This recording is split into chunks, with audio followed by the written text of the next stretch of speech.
Sabirabadda Ulu Öndər Heydər Əliyevin xatirəsi böyük ehtiramla anılmışdır. Dekabr ayının 12-sində Respublikanın hər yerində olduğu kimi Sabirabad rayonunda da Ulu Öndər Heydər Əliyevin anım gününün 22-ci ildönümü ilə əlaqədar ümumrayon tədbiri keçirilib. Sabirabad rayon İcra Hakimiyyətinin başçısı Siraqəddin Cabbarov, hüquq mühafizə orqanlarının rəhbərləri, Azərbaycan xalqının ümumi lideri Heydər Əliyevin şəhərin mərkəzi meydanında ucalan abidəsini ziyarət edib, abidə önünə gül çiçək dəstələri qoyaraq Ulu Öndərin əziz xatirəsini dərin hörmət və ehtiramla yad ediblər. Daha sonra idarə, müəssisə və təşkilatların rəhbərləri, əmək kollektivləri, ağsaqqallar, şəhid ailələri, müharibə əlilləri və iştirakçıları, əmək veteranları, tələbələr, məktəblilər, ictimaiyyətin müxtəlif təbəqələrinin nümayəndələri, minlərlə rayon sakini Ulu Öndərin abidəsini ziyarət edib, önünə gül çiçək dəstələri qoyub, öz sevgi və ehtiramlarını ifadə ediblər.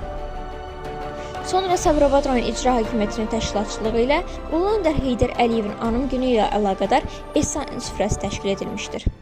Ehsan süfrəsinə şəhid ailələri, müharibə əlilləri və iştirakçıları, ağsaqqallar, ziyalılar, dindarlar, ictimaiyyətin və gənclərin nümayəndələri dəvət olunmuşdur. Əvvəlcə ümumi lider Heydər Əliyevin və ölkəmizin ərazi bütövlüyü, suverenliyi uğrunda canından keçən qəhrəman şəhidlərimizin əziz xatirəsi bir dəqiqəlik sükutla yad edilmiş və ruhuna dualar oxunmuşdur. Mərasimin sonunda ümumi lider Heydər Əliyevin işıqlı xatirəsi bir daha ehtiramla anılmışdır. Təqdim etdi Kanal 15 TV, səsləndirdi Əminə Quliyeva.